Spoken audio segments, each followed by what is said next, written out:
described it. For me, well, let's put it this way. When I was 13 years old, I was a huge Elton John fan, and seeing him in concert was the greatest wish of my life. And he was coming to New York, where I lived, to do a show, and I didn't have any money, and we didn't, my parents weren't the kind of people who would buy tickets. There was no secondary market. The show was sold out, and the only way I tried to dial in New York. The rock station was WPLJ 95.5, and if you were every day at 3 o'clock there would be a contest, and if you were the 95th caller, they'd pick up and you'd get the tickets, and I'd run home and I'd dial every day, and I would always get it busy. It was awful, but then the local record store had a contest, and a raffle, and you could enter. Every time you bought a record, you could enter the raffle. And again, I really didn't have much money, but I had a gift certificate that I had gotten to the record store. There's a very Charlie and the Chocolate Factory story, but except for the crime I'm about to describe, I found a book of gift certificates that were the same gift certificates they used at the store, and I forged gift certificates. I was this desperate to see Elton John. And one night I was at home and the phone rang, and it was Dave from the record store, and I was like, oh shit, I'm going down. I was such a promising kid, but I was going to reform school. And, but lo and behold, my mom gave me the phone, and Dave from the record store was like, congratulations, you won. Oh my God. Wait, the concert was on Thanksgiving night, 1974. Halfway through the show, John Lennon came out on stage. I was in that audience. So what was my relationship to Elton John? I mean, we were married. We were very intimately involved. And I teased David that he, of course, has a marriage to Elton, and a past and a future and children and a life. But Elton and I will always have Madison Square Garden. And there you go. That's very beautiful. Yeah. I mean, that Madison Square Garden scene is truly exquisite. And I wonder if it's kind of a moment in the film too, where we kind of slip into the feeling of being at a concert from the eyes of someone kind of, in the audience, recognizing that they're witnessing history at the same time as we're seeing it through John's eyes and Elton's eyes. It's such an emotional, it's one of the more beautiful concert scenes in a music documentary that I've ever seen. Thank you.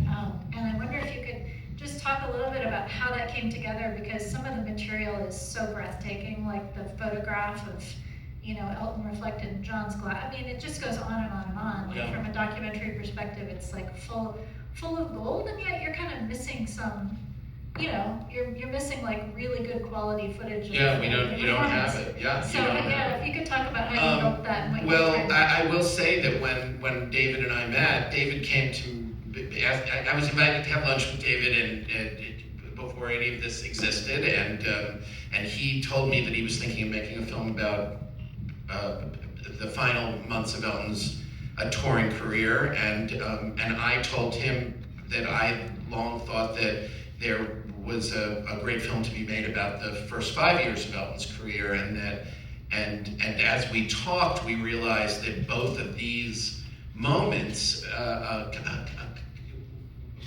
culminated or would culminate in an incredibly consequential decision, and those two decisions were connected. The decision to come out, which was, as you've seen, it was so risky to Elton's career, but so necessary for his personal truth and happiness, led directly to the decision that he makes towards the end of his life, recognizing his mortality, wanting to live his life with the same intentionality that he has lived it all along, and he decides to essentially give up the great last addiction of his life, which is touring, because he knows his time is relatively limited, as all of ours is. Sorry to mention it, but and he wants to spend this with his family. So we bonded over that, and we bonded over the fact that I was able to tell David this story of having been at the John Lennon show. And I knew that, you know, you all should, if you don't know Nicole's work, watch it. She's a master documentary filmmaker. We've worked together before and we'll work together again, but you know as a master documentary filmmaker that you can have very strong ideas about what something will include, and then it never includes it, or just thousands of different things happen. But in the case of the John Lennon sequence, there was this impulse because I had been there, but it kind of blossomed into everything. It became, in the filmmaking, like a film within a film. And it was a film within a film that had a different tone because we knew that this is a tough period for Elton. And there's a lot of struggle, and there's depression and alcoholism and drug addiction and a lack of fulfillment, but there was, of course, also extraordinary joy and artistic triumph and connection, and a boy whose dreams were coming true, a boy who cycled to Hatcher to get a Beatles album and now was best friends with John Lennon, and a bit of a love affair, and a musical collaboration that was a little bit limited but expansive. I mean, it was, that Whatever Gets You Through the Night was an enormous hit. Elton also recorded Lucy in the Sky with Diamonds, an enormous hit. That concert is legendary, though few recall it as a milestone. But it was an event like you can't imagine. John Lennon hadn't been on stage in New York since the Shea Stadium, 1964. Crazy. So we wanted to capture that too, and we wanted to show how the themes of the film, there's mortality, this is the final concert John Lennon will ever play, there's the impact that decisions have, Elton's decision to do this, it brings John Lennon and Yoko Ono together. I mean, if you do the math, Sean was likely conceived that night. I mean, it's unbelievable, the connections and how our individual, as I say, the intentionality of our acts become life-defining, and that's, the central theme of the film. So beautiful. What an amazing answer. I mean, he's so generous too. He's such a generous soul, and that's one other thing I loved about that scene is, what he's doing for John. Yes. Yeah. Yes, and insisting, to his friend that he be there, and then,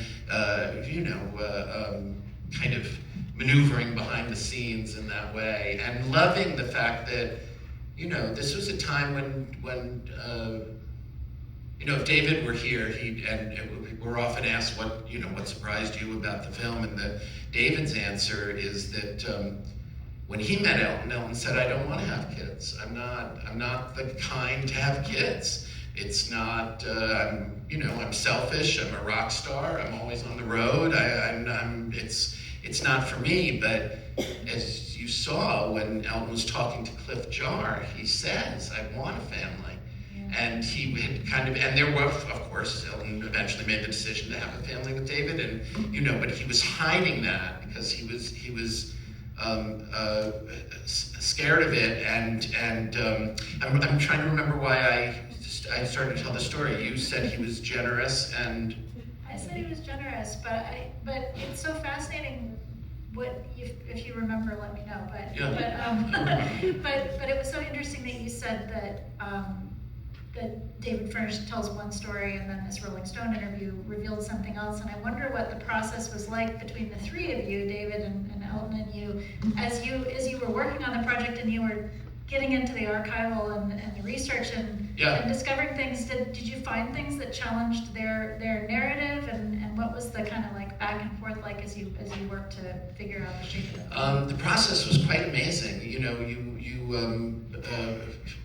Co-directing is not something one takes on lightly, and as you know, and especially with someone you've never really met before, and people do it, but it's intense. It can be intense. It was not intense for us. It was very kind of natural and organic, and it was, first of all, Elton wasn't involved. He didn't watch the film until the film was pretty much done, and though he had lots of reaction to it, as anyone would, his only note was make sure play it loud. Was his only note.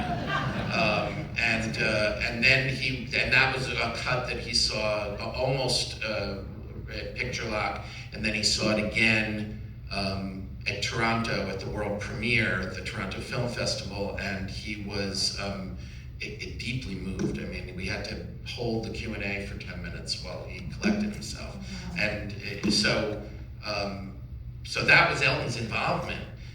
Which in and of itself is amazing because he had so much trust, and that's one of the great things that David brought. I mean, finding Alexis's tapes, being able to use the tapes, Elton's diary,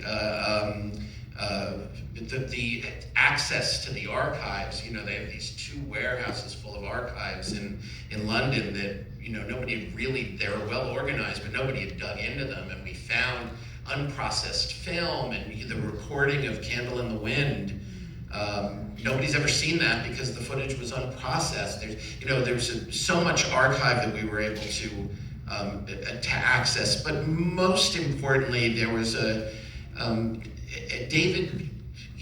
I do this all the time.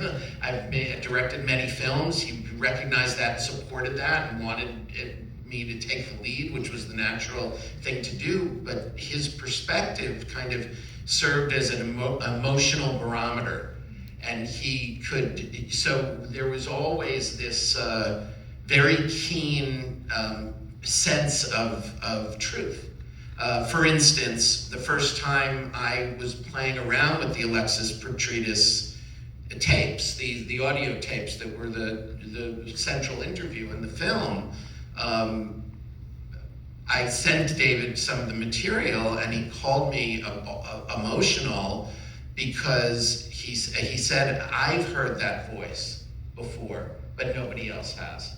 And to know that we had reached that kind of the level of intimacy we were seeking was so important. David's also a very wise storyteller, so there was a lot of wisdom coming with perspective, and there's something about this film. Distance, I'm sure, will allow me to say more intelligent things about it as I come to know it more. But there's an emotional language in this film that is different than other films I've made. It has something to do with the subject matter, but I'm sure it has something to do with the process of our co-directing and understanding my ability to, or our ability to access David's intimate emotional relationship to the subject. And as a result, there are other reasons why it functions so emotionally, but I'm certain that's a huge part of it.